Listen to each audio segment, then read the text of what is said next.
नमस्कार दोस्तों, आप लोग देख रहे हैं अपना यूट्यूब चैनल स्टडी 10।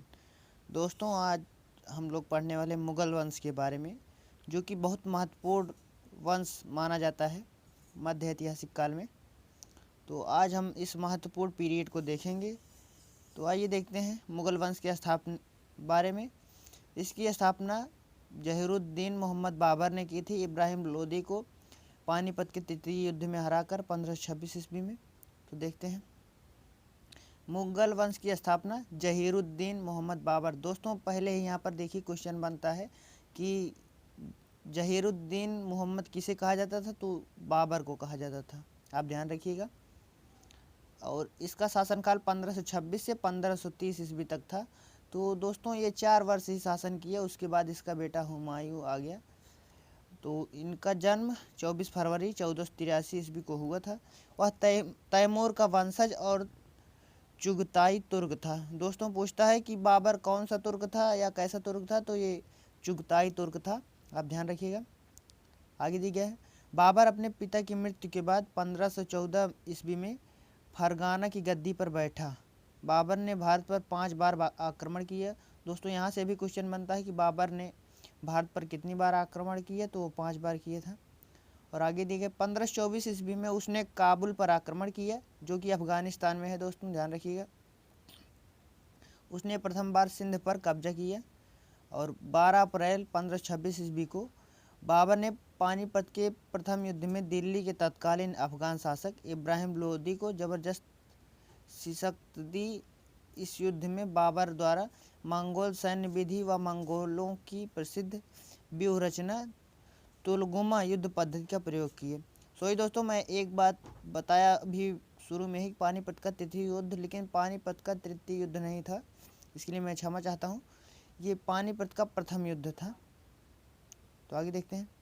आगरा से 40 किलोमीटर दूर बाबर व राणा सांगा की सेनाओं में खानवा का युद्ध 16 मार्च 1527 को हुआ था।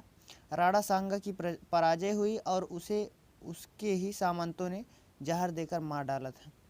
बाबर ने इस युद्ध में जिहाद का नारा दिया। दोस्तों, यहाँ से मोस्ट इम्पोर्टेंट क्वेश्चन बनता है कि जिहाद का नारा किस शासक ने दिया था, तो ये बाबर था। युद्ध में विजयी होकर उसने गाजी की उपाधि धारण की। दोस्तों, याद रखिएगा, गाजी की उपाधि भी धारण करने वाला बाबर था। बाबर की मृत्यु 26 दिसंबर 1530 को हुई। बाबर का मृत शरीर पहले यमुना के किनारे आगरा के रामबाग में दफनाया गया, किंतु बाद में उसे उसकी इच्छा अनुसार काबुल में दफनाया गया। तो दोस्तों, पूछता है किसे 2 बार दफनाया गया, तो बाबर था। और पहले इसे आगरा के रामबाग में दफनाया गया, उसके बाद इसे काबुल, जो कि अफगानिस्तान में है, इसकी दिली इच्छा के अनुसार वहाँ पर दफनाया गया। आगे देखते हैं। बाबर को अपनी उदारता के कारण कलंदर भी कहा जाता था। दोस्तों, याद रखिएगा, इसे कलंदर भी कहा जाता था। बाबर ने तुर्की भाषा में अपनी आत्मकथा तुजुक ए बाबरी लिखा है। दोस्तों, पूछता है कि तुजुक ए बाबरी किसके द्वारा लिखा गया है, तो ये बाबर द्वारा लिखा गया है, जिसका फारसी अनुवाद बाबरनामा से हुआ है, जो कि अब्दुल रहीम खान खाना, जिन्हें हम लोग रहीम के नाम से भी जानते हैं, उन्होंने बाबरनामा के नाम से तुजुक ए बाबरी का अनुवाद किया था। तो दोस्तों, पूछता है कि तुजुक ए बाबरी किस भाषा में है, तो ये फारसी भाषा में है। और एक क्वेश्चन पूछता है कि तुजुक ए बाबरी किस नाम से अनुवादित है, तो ये बाबरनामा के नाम से अनुवादित है, आप ध्यान रखिएगा। आगे दिया गया है, बाबर को मुबैयान नामक पद्यशाला की आविष्कारक माना जाता है। बाबर नक्शबंदी सूफी परंपरा का अनुयायी था तथा नक्शबंदी सूफी ख्वाजा उर्बेदुल्ला का शिष्य था। तो दोस्तों, पूछते हैं कि इसके गुरु कौन थे, तो ये उर्बेदुल्ला थे। और आगे, बाबर की मृत्यु के बाद नसीरुद्दीन हुमायूं 29 दिसंबर 1530 ईस्वी को राजधानी आगरा में 23 वर्ष की अवस्था में मुगल सिंहासन पर बैठता है। दोस्तों, बाबर ने हुमायूं को कहा था कि तुम अपने भाइयों से भाईचारा बनाकर रखना और अपने राज्य को बराबर भागों में बांटना, जिससे तुम्हारे भाइयों को दिक्कत ना हो। तो ये अपने भाइयों को चार शासन में विभाजित करता है और चारों भाइयों को दे देता है। अपन उस 4 भाइयों में अपने आप को भी रखता है। इसी कारण इसका शासन बहुत ज़्यादा लंबा नहीं चला और ये कमज़ोर होते गया, धीरे धीरे इसका शासन समाप्त हो जाता है। तो देखते हैं आगे। शेर शाह तथा हुमायूं के बीच 1 माह की प्रतीक्षा के बाद कन्नौज के पास गंगा के किनारे। 23 मई 1540 ईस्वी को कन्नौज का युद्ध, जिसे बिलग्राम का युद्ध भी कहते हैं, दोस्तों याद रखिएगा।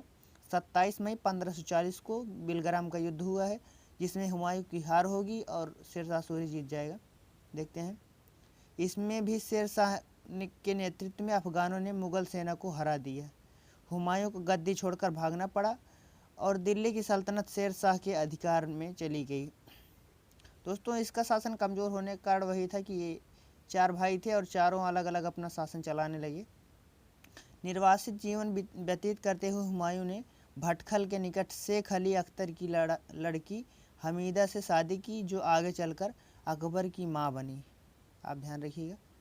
और आगे फरवरी 1556 ईस्वी में दीन पनाह पुस्तकालय की सीढ़ियों से गिरकर हुमायूं की मृत्यु हो गई। दोस्तों पूछता है किस मुगल शासक की मृत्यु सीढ़ियों से गिरने के बाद हुई, तो वो हुमायूं था।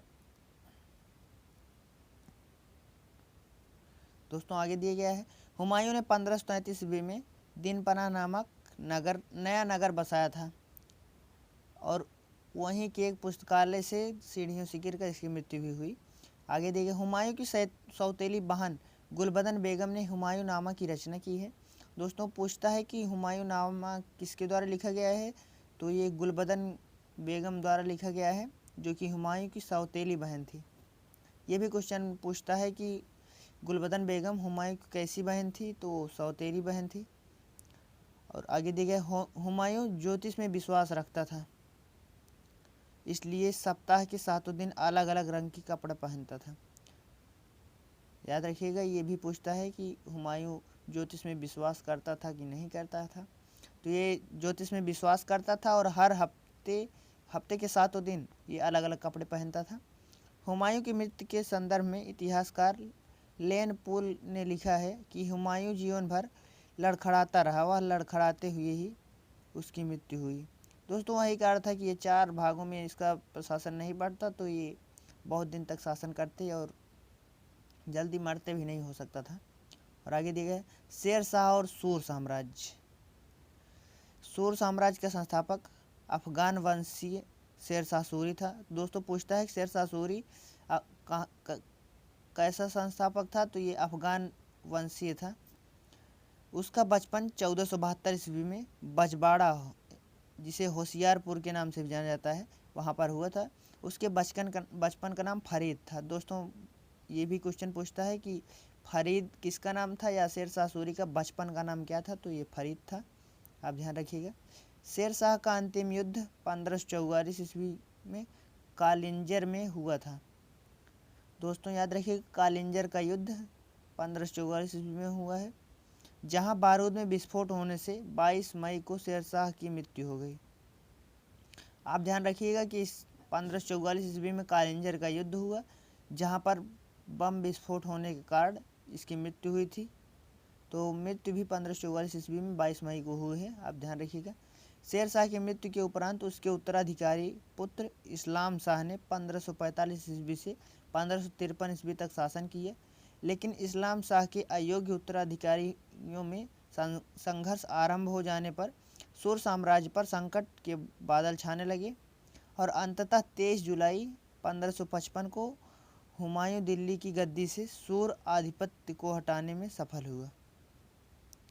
और आगे देखते हैं, शेरशाह सूरी ने 4 बड़ी सड़कें तथा स्थान स्थान पर यात्रियों के ठहरने के लिए सुविधाजनक सराय बनवाई।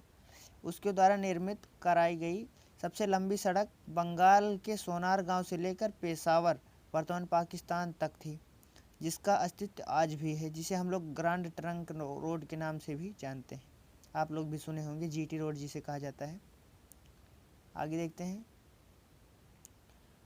अकबर 1556 से 1506 ईस्वी का जन्म अमरकोट के राजा बीरसाल के रेगिस्तानी किले में 23 नवंबर 1542 ईस्वी को हुआ था। दोस्तों आप याद रखिएगा, यहाँ से अकबर शुरू होता है। अकबर एक महान शासक था, जिसे सम्राट भी कहा जाता था, जिसने पूरे भारत को एक करके अपना प्रशासन चलाया है। आगे देखते हैं, 13 वर्ष की आयु में 14 फरवरी 1556 ईस्वी को कालानौर से ही ईंटों का सिंहासन बनाकर उसका राज्याभिषेक कर दिया गया था। बैरम खां को उसका संरक्षक माना जाता है। दोस्तों बैरम खां द्वारा ही इसका राज्याभिषेक कालानौर में ईंटों का सिंहासन बनाकर किया गया था और उस समय अकबर की आयु 13 वर्ष थी। आगे देखते हैं। पानीपत की दूसरी लड़ाई 5 नवंबर 1556 को अफगान सेनापति हेमू और बैरम खां के नेतृत्व में मुगल सेना में हुई, जिसमें गर्दन में तीर लगने पर हेमू के बेहोश हो जाने के पश्चात अफगान सेना पराजित हो गई। आप ध्यान रखिएगा। और आगे देखते हैं। हेमू बिहार के अफगान शासक मोहम्मद आदिल शाह का हिंदू सेनापति था। वह 22 युद्धों में विजय प्राप्त किया था। दोस्तों बहुत महत्वपूर्ण तथ्य है कि हेमू जो था ये बिहार का था और ये बिहार के अफगान शासक मोहम्मद आदिल शाह का हिंदू सेनापति था। आप याद रखिएगा कि हेमू कैसा शासक था, तो ये हिंदू सेनापति शासक था और ये 22 युद्धों पर विजय प्राप्त किया था। आप ध्यान रखिएगा। उसने राजा विक्रमजीत की उपाधि धारण की थी। मोस्ट इंपोर्टेंट क्वेश्चन है। आगे देखते हैं। राणा प्रताप की सेना व मान सिंह तथा आसफ खां के नेतृत्व में मुगल सेना के मध्य हल्दी घाटी का युद्ध 1576 ईस्वी में हुआ था। आप ध्यान रखिएगा। हल्दी घाटी का युद्ध राणा प्रताप की सेना और मान सिंह तथा आसफ खां के नेतृत्व में मुगल सेना के मध्य हल्दी घाटी में हुआ था, जो कि 1576 ईस्वी में हुआ था। इससे मुगल विजय रहे। इसमें मुगलों की विजय हुई थी। आगे देखते हैं। गुजरात के विद्रोहों को शांत करने गए अब्दुल रहीम को 1584 ईस्वी में खान खाना की उपाधि अकबर द्वारा दी गई। दोस्तों याद रखिएगा, ये नवरत्न अकबर के नवरत्नों में से एक थे और 1584 ईस्वी में इन्हें खान खाना की उपाधि दी गई। आप ध्यान रखिएगा। यूसुफ जइयों के हमले के समय राजा बीरबल की मृत्यु हो गई और अकबर स्वयं भी 10 अक्टूबर 1605 को एक लंबी बीमारी के बाद चल बसा। याद रखिएगा 1605 ईस्वी को इसकी मृत्यु हुई थी 10 अक्टूबर को। उसे आगरा के निकट सिकंदरा के मकबरे में दफनाया गया है। उसके मकबरे पर बौद्ध प्रभाव परिलक्षित होता है। आप ध्यान रखिएगा। ये सभी धर्मों को मानने वाला था और ये किसी का विरोध नहीं करता था। आगे दिए गए। अकबर ने दार्शनिक एवं धर्मशास्त्रीय प्रश्नों पर वाद विवाद करने के लिए फतेहपुर सीकरी में 1576 ईस्वी में इबादत खाना बनवाया था। आप लोग गूगल कीजिएगा कभी, बहुत अच्छा स्थान है। सभी धर्मों के सार का संग्रह कर उसने 1581 ईस्वी में दीन इलाही नामक धर्म प्रवर्तित किया था। और पूछता है कि अकबर द्वारा चलाया गया कौन सा धर्म है, तो ये दीन इलाही है। आप ध्यान रखिएगा, मोस्ट इंपॉर्टेंट, जिसका प्रधान व्याख्याता बादशाह अकबर स्वयं था। इस धर्म में सम्मिलित होने वाला पहला हिंदू राजा बीरबल था और पहला राजपूत राजा जो अकबर की शरण में आया आमेर का कछवाहा राजा भारमल था। अकबर ने उसकी पुत्री से विवाह किया था और अकबर ने भगवान दास व राजा मान सिंह को उच्च पदों पर नियुक्त किया। आगे दिए गए हैं। डूंगरपुर, बांसवाड़ा और प्रतापगढ़ के राजवंशों ने मुगल अधीनता स्वीकार कर ली, परंतु वे रहे अलग ही। 1563 ईस्वी में अकबर ने व्यक्ति कर पर रोक लगाई और 1564 ईस्वी में जजिया कर समाप्त किया। दोस्तों याद रखिएगा, जजिया कर को समाप्त करने वाला पहला शासक अकबर था। अकबर के दरबार की विशेषता बनसबदारी प्रथा थी। अकबर के दरबार में 9 विशिष्ट व्यक्तियों का समूह था जो नवरत्न कहलाते थे। ये व्यक्ति थे बीरबल, मान सिंह, फैजी, टोडरमल, मुल्ला दो प्याजा, अब्दुल रहीम खान खाना, अबुल फजल, तानसेन और भगवान दास। ये सभी नवरत्न थे। दोस्तों मोस्ट इंपोर्टेंट क्वेश्चन है। अकबर ने जैनाचार्य हरिविजय सूरी को जगत गुरु की उपाधि प्रदान की थी। दोस्तों आगे देखते हैं। आगे दिया गया है मुगल कालीन प्रमुख इमारतें दिए गया है। कौन शासक किस इमारत को बनवाया है, तो शेर शाह का मकबरा जो कि सासाराम में है, शेर शाह सूरी द्वारा निर्मित है। और पुराना किला दिल्ली में है जिसे शेर शाह सूरी ने बनवाया है। लाल किला जो कि लाल पत्थर से है आगरा में, वो अकबर द्वारा बनवाया गया है। और बुलंद दरवाज़ा फतेहपुर सीकरी जो कि अकबर द्वारा बनवाया गया है। अकबर का मकबरा सिकंदराबाद जो कि आगरा के निकट है, ये अकबर का पुत्र जहांगीर द्वारा बनवाया गया है। और आगे दिया है एतमाद-दौला का मकबरा जो सफ़ेद संगमरमर द्वारा निर्मित है, आगरा में है और इसे नूरजहाँ ने बनवाया था। लाल किला जो दिल्ली में है इस समय, शाहजहाँ द्वारा बनवाया गया। जामा मस्जिद दिल्ली में है जिसे शाहजहाँ ने बनवाया है, और जामा मस्जिद आगरा में है जहाँ आरा बेगम ने बनवाया है। ताजमहल आगरा में है जिसे शाहजहाँ ने बनवाया है, और अटाला मस्जिद इब्राहिम शाह सरकी द्वारा बनवाया गया है। दोस्तों आगे दिए गए है पुस्तक और लेखकों के नाम। बाबरनामा जिसे तुजु के बाबरी भी कहा जाता है, ये तुर्की भाषा में है जिसे बाबर ने लिखा है। और हुमायूं नामा फारसी में लिखा गया है जिसे गुलबदन बेगम ने लिखा है जो कि इसकी सौतेली बहन थी। अकबरनामा अबुल फजल द्वारा लिखित है जो फारसी भाषा में है। मुतखाब उल तवारीख फारसी भाषा में है, अब्दुल कादिर बदायूनी ने लिखा है। और तुजु के जहांगीरी लिखा है तुर्की में जिसे जहांगीर ने लिखा है। आगे देखते हैं। जहांगीर का जन्म 30 अगस्त 1569 ईस्वी में हुआ था। इसके बचपन का नाम सलीम था। जहांगीर को न्याय की जंजीर के लिए याद किया जाता था। जहांगीर की आत्मकथा तुजु के जहांगीरी में लिखा है। खुसरो को सहायता देने के कारण जहांगीर ने सिख गुरु अर्जुन देव को फांसी दिलवाया था। खुसरो गुरु के गोइंदवाल में मिला था। जहांगीर का मुख्य शिक्षक अब्दुल रहीम खान खाना था जो कि अकबर के नौरत्नों में से एक था, जिसे अब्दुल रहीम खान खाना अकबर बुलाता था। और आगे दे जहांगीर के शासनकाल में मुगल चित्रकला अपने चरमोत्कर्ष पर थी। जहांगीर के दरबार में प्रमुख चित्रकार आगा रजा, अबुल हसन, मोहम्मद नासिर, मोहम्मद मुराद, उस्ताद मंसूर, बिसनदास मनोहर और भोवर्धन तथा फारूक बेग थे। आगे देखते हैं। जहांगीर के मकबरे का निर्माण नूरजहाँ ने करवाया था। नूरजहाँ का वास्तविक नाम मेहरुन्निसा था। दोस्तों आगे देखते हैं। आगे दिया गया है नूरजहाँ की माँ अस्मात बेगम थी। नूरजहाँ की माँ अस्मत बेगम ने गुलाम से इत्र निकालने की विधि का खोज करवाया था। आप याद रखिएगा कि अस्मात बेगम ने इत्र को बनाने की विधि का पता लगवाया था गुलामों द्वारा। आगे दिए जहांगीर ने निसार नामक सिक्के चलवाए थे। जहांगीर ने कश्मीर में शालीमार बाग तथा निषाद बाग की स्थापना की थी। जहांगीर के शासनकाल में कैप्टन हासिंग, sir Thomas Roe, William Finch, Edward Terry जैसे यूरोपीय यात्री मुगल दरबार में आए थे। और खुर्रम जिसे शाहजहाँ का नाम भी कहा जाता है का जन्म 1592 ईस्वी में लाहौर में हुआ था।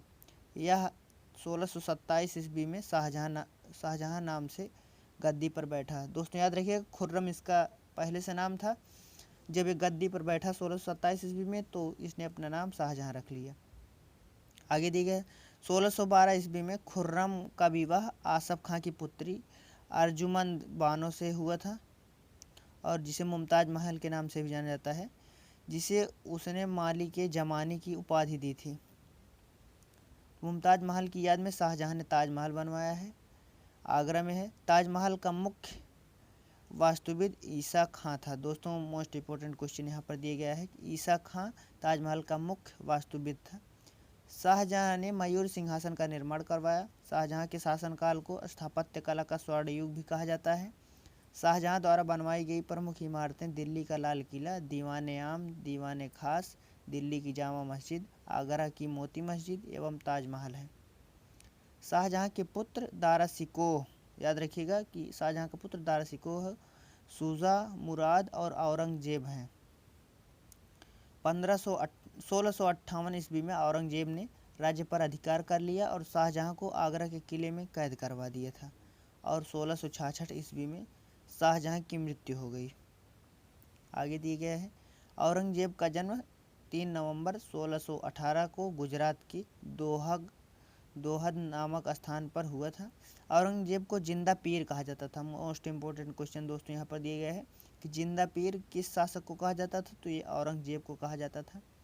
यह 1658 ईस्वी में गद्दी पर बैठा। इसका 2 बार राज्याभिषेक हुआ था। औरंगजेब ने झरोखा दर्शन एवं नवरोज मनाने पर रोक लगा दी। औरंगजेब स्वयं एक कुशल वीणा वादक था, किंतु उसने सार्वजनिक नृत्य संगीत को प्रतिबंधित कर दिया था। 1679 में जजिया कर पुनः लागू कर दिया इसने। औरंगजेब ने बीबी का मकबरा बनवाया था 1679 ईस्वी में, जो कि औरंगाबाद इस समय महाराष्ट्र में है। 1686 ईस्वी में बीजापुर और 1687 ईस्वी में गोलकुंडा को जीतकर मुगल साम्राज्य को मिला लिया। मुगल साम्राज्य के अधीन सबसे बड़ा क्षेत्र औरंगजेब के समय था, जो कि बहुत ही प्रतापी शासक था, जिसे जिंदा पीर भी कहा जाता था। औरंगजेब के काल में मुगल सेना में सर्वाधिक हिंदू सेनापति थे। औरंगजेब ने दिल्ली में सिखों के 9वें गुरु तेग बहादुर की हत्या करवा दी थी। औरंगजेब की मृत्यु 1707 ईस्वी में हुई थी। बहादुर शाह प्रथम ने जजिया की वसूली बंद करवा दी। खफी खां ने इसे शाह बेखबर कहा था बहादुर शाह प्रथम को। तो दोस्तों पूछता है कि शाह बेखबर किस शासक को कहा जाता है, तो ये बहादुर शाह प्रथम था। 27 फरवरी 1712 को सम्राट बहादुर शाह प्रथम की मृत्यु हो गई। अंतिम मुगल सम्राट बहादुर शाह जफर था, जो कि 1857 के विद्रोह के बाद रंगून निर्वासित कर दिया गया, जहां इसकी मृत्यु हो गई। दोस्तों ये 1526 ईस्वी से 1857 ईस्वी तक चला है मुगल काल पूरा। तो मुगलों से स्वतंत्र हुए राज्य दिए गए हैं। अवध, जो कि संस्थापक था शहादत खां, बंगाल मुर्शीद अली खां, कर्नाटक सादुतुल्ला खां, रुहेलखंड बीर दाऊद एवं अली मोहम्मद। और आगे देखते हैं, आगे दी गया है भरतपुर, चूरमल एवं बदन सिंह हैदराबाद, चिनकिलिंज खां, निजामुल मुनक आसफ जहाँ भी कहा जाता है। और दोस्तों आगे दी गया मराठा साम्राज्य, जिसे हम अगले वीडियो में पढ़ेंगे। तो दोस्तों आज के लिए बस इतना ही, मिलते हैं नेक्स्ट वीडियो में, तब तक के लिए जय हिंद।